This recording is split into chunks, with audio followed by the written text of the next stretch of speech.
Écoutez, pour mon malheur, je commence mes journées en buvant du café et en mangeant une banane. C'est très mauvais.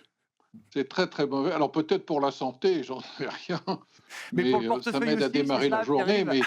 Mais le café, au cours des 12 derniers mois, le café moulu a vu son prix bondir de 41%, celui de la banane de quelques 9%. Vous ajoutez à ça le prix du hamburger, plus 15%.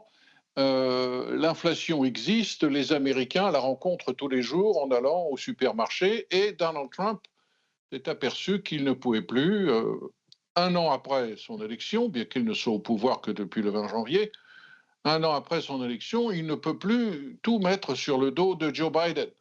Il ne peut plus dire que s'il y a encore des prix qui augmentent beaucoup, c'est la faute de Joe Biden. Il essaye de le faire, mais ça ne marche plus. Les Américains n'y croient plus.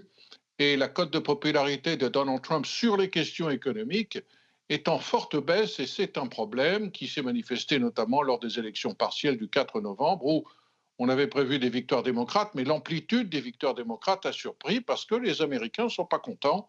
Ils payent très cher aussi pour l'électricité, un bond de quelques 7%. Alors qu'est-ce qu'on fait dans ces cas-là? Alors d'abord, le déni de réalité n'est plus possible. Donc on essaie de trouver des responsables.